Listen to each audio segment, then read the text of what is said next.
नमस्कार, मी Niranjan. Easy news मध्ये आपल्या सर्वांचं मनपूर्वक स्वागत. आता ना एक खूप मजा येणार आहे, म्हणजे ज्याला हिंदीत म्हणतात ना अब आएगा मजा किंवा मोगॅम्बो खुश व्हा, असं मला काल पहिल्यांदा बोलावं असं वाटलं होतं ज्यावेळेला पहिल्यांदा ती बातमी ऐकली. सात्यकी सावरकर यांनी राहुल गांधींच्या विरोधामध्ये पुण्यामध्ये एक अब्रू नुकसानीची केस केली होती. आणि सात्यकी सावरकर म्हणजे हिमानी सावरकरांचा मुलगा, आणि हिमानी सावरकर म्हणजे गोपाळ गोडसेंची मुलगी आणि सावरकरांचे धाकटे बंधू नारायण सावरकर यांच्या मुलाशी तिचं लग्न झालेलं होतं. तर मुद्दाम ही बॅकग्राऊंड सांगितली की सावरकर गोडसे हे किती घनिष्ठ नातेसंबंध आहे हे लक्षात यावं म्हणून. आणि त्यांनी केस केली गांधी राहुल याच्यावरती, आणि त्यात याबद्दल केस केली की त्यात त्यांनी असं म्हटलं की राहुल गांधींनी लंडनमध्ये दिलेल्या एका भाषणामध्ये असं म्हटलं होतं की लहान असताना सावरकरांनी आणि त्यांच्या मित्रांनी एका मुस्लिम माणसाला मारहाण केली होती आणि त्याबद्दल त्यांना खूप आनंद झाला. आता वाचन कोणाचं कमी आहे हे याच्यातून उघड होतं, म्हणजे कारण की हा जो सगळा प्रसंग आहे हा 2 पुस्तकांमध्ये छापलेला आहे, 2, आणि तरीही ही अशी केस केली. आता मुळामध्ये मला ज्या सामान्य नागरिक म्हणून ज्या शंका होत्या की मुळात हे भाषण त्यांनी केलं लंडनमध्ये, याच्यावरती कुठलं ज्युरिस्डिक्शन पुण्या कोर्टाचं लागतं, पण पुण्या कोर्टामध्ये ती सादर केली. ती केस दाखल केल्यानंतर राहुल गांधींच्या नावाने समन्स काढलं गेलं वगैरे वगैरे. राहुल गांधींनी गेल्या तारखेच्या वेळेला असं सांगितलं कोर्टामध्ये, म्हणजे त्यांच्या वकिलांनी असं दिलं, त्यांनी असं दिलं की हा खटला हा समरी ट्रायल किंवा समन ट्रायल म्हणून कन्वर्ट करावा, हा डिफेमेशन पुरता ठेवू नये. कारण या निमित्ताने सर्व ऐतिहासिक पुरावे, हिस्टॉरिकल रेकॉर्ड्स हे न्यायालयाच्या समोर आणता येतील. त्याला लगेच सात्यकीनी हरकत पण घेतली होती असं म्हणतात. पण काल पुण्याच्या न्यायालयाने याच्यावरती निकाल दिला, आणि न्यायालयाने निकाल देताना सांगितलं की बचाव पक्षाचं म्हणजे राहुल गांधींचं जे म्हणणं आहे ते अगदी बरोबर आहे की नुसतं एका वाक्याच्या डिफेमेशन पुरतं जर हे राहिलं तर बचाव पक्षाला त्याचा बचाव पूर्णरित्या प्रभावीरित्या सांगण्याची संधी मिळणार नाही, आणि असं होऊ नये म्हणून ही संपूर्ण केस ही समन किंवा समरी ट्रायल मध्ये कन्वर्ट करावी. आणि या निमित्ताने मग बचाव पक्षाला या निमित्ताने जेवढा ऐतिहासिक पुरावा सादर करायचा असेल तो सगळा ऐतिहासिक पुरावा न्यायालयासमोर सादर करता येईल. त्यांना क्रॉस एक्झामिनेशन घेण्याची सुद्धा परवानगी असेल, म्हणजे उलट तपासणी घेण्याची. मग ती सात्यकीची असेल किंवा सात्यकीच्या वतीनं जे विटनेसेस कोर्टामध्ये आणले जातील त्या सर्वांची क्रॉस एक्झामिनेशन ही घेण्याची संधी राहुल गांधी आणि त्यांच्या वकिलाला अर्थातच ही उपलब्ध असेल. आणि ही खूप मोठी गोष्ट आहे, खूप मोठी गोष्ट आहे. कारण की न्यायालयामध्ये असं प्रत्येक पुरावा घेऊन त्याच्यावरती चर्चा करून त्याच्यावरती विटनेसेस सादर करून त्याचा ऐतिहासिक रेकॉर्ड समोर करून एक लक्षात ठेवलं पाहिजे, काँग्रेस पक्ष हा गेले 1885 पासून हा काँग्रेस पक्ष आहे. काँग्रेस पक्ष त्याच्यानंतर सत्तेमध्ये पण होता, त्यामुळे काँग्रेस पक्षाकडे जे आर्काईव्ह आहे, किती का नॅशनल आर्काईव्ह मधलं रेकॉर्ड यांनी नष्ट केलेला असे ना, किती का आर्काईव्ह मधलं रेकॉर्ड नेहरू मेमोरियल लायब्ररी मधलं यांनी नष्ट केलेला का असे ना, पण हे सर्व आर्काईव्ह हे काँग्रेस पक्षाकडे असणार. जे नसेल ते माझ्यासारखी माणसं देतील, आनंदाने देतील. कारण मी सुद्धा लंडन मधल्या आर्काईव्ह मधून कागदपत्र आणलेली आहेत, अंदमानच्या सेल्युलर जेलची जी काही आर्काईव्ह लंडन मध्ये आहेत तिथून आणलेली आहेत, पॅरिस मधून आर्काईव्ह मधून तिथून आणलेली आहेत, आणि मग हे सगळं समोर आणता येईल. मग त्यात सगळी मर्सी पिटिशन्स त्यांनी दिलेली असतील, मी जे त्या मर्सी बेगर म्हणतो, दयेची भीक मागितली, तर ते त्यांचे 6 अर्ज, त्यातली भाषा, त्या भाषेवरती विश्लेषण. कारण तुम्ही भाषा ज्या वेळेला स्वतः सावरकर त्यांच्या मर्सी पिटिशन मध्ये अशी भाषा लिहितात की where else will this prodigal son turn but to the merciful doors of the parental government. म्हणजे हा वाट भरकटलेला मुलगा हा मायबाप सरकारच्या दारामध्ये भीक मागणार नाही दयेची, नाहीतर कुठे मागेल. तर अशा सगळ्या वाक्यांची भाषांतर होतील. राहुल गांधींनी त्यांच्या प्रेस कॉन्फरन्समध्ये भारत जोडो यात्रेच्या वेळेला फक्त शेवटचं एक वाक्य वाचलं होतं, I beg to remain your most obedient servant, याचं भाषांतर त्यांनी आणि हे शब्द त्यांनी वाचून दाखवले होते. पण या निमित्ताने सर्व पत्र त्यांच्या वतीनं त्यांच्या पत्नीने दिलेले मर्सी पिटिशन्स, त्यांच्या वहिनीने दिलेले मर्सी पिटिशन्स, ही सगळी मर्सी पिटिशन्स आहेत आणि ही सगळी समोर येतील.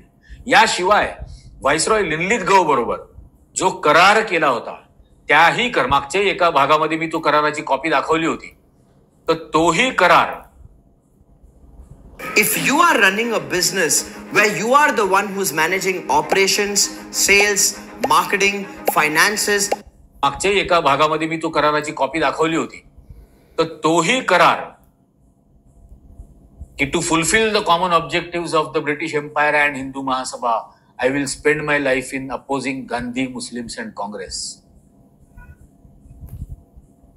किंवा त्यांच्या पेन्शनची कागदपत्र असतील.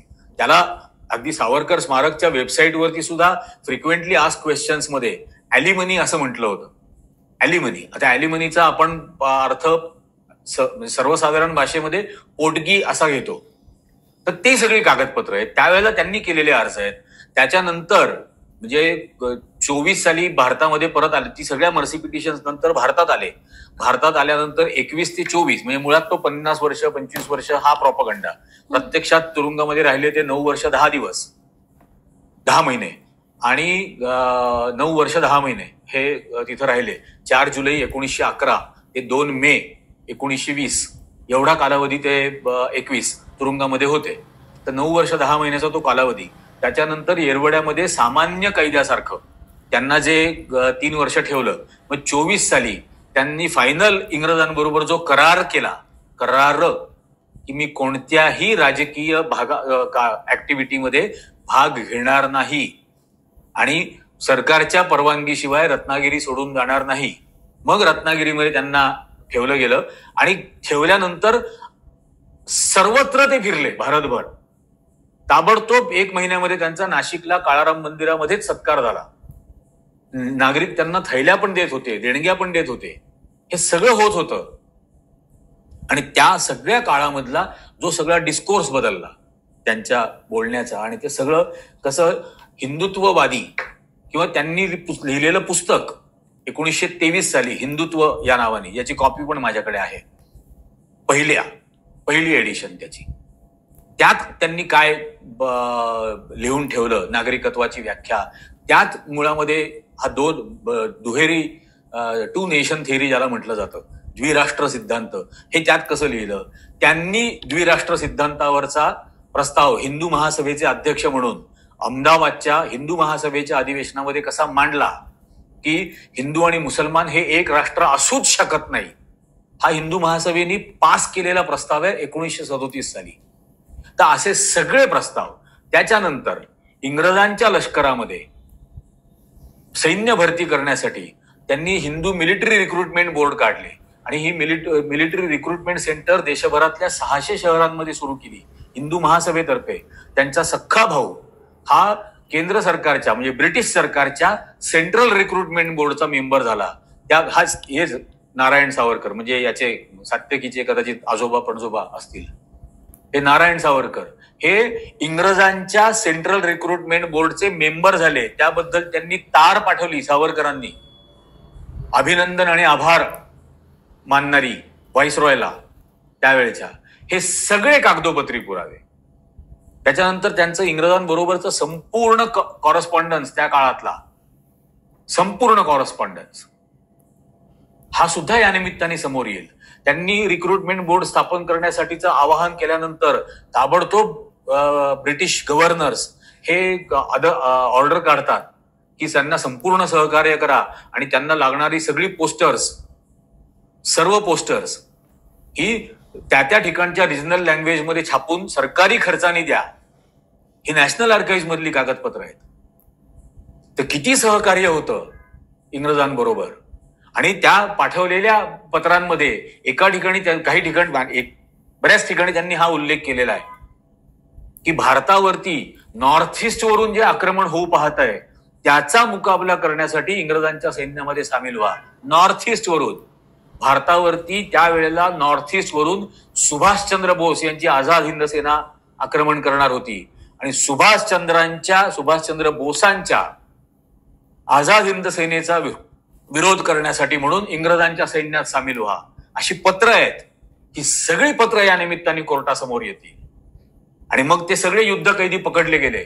ते 40,000 युद्ध कैदी पकडल्यानंतर हे स्वतःला बॅरिस्टर म्हणवणारे आणि यांचे सगळे भोपटकरांपासून सारखे सगळे बॅरिस्टर असलेले समर्थक यांच्यापैकी एकानेही युद्ध कैद्यांची केस घेतली नाही.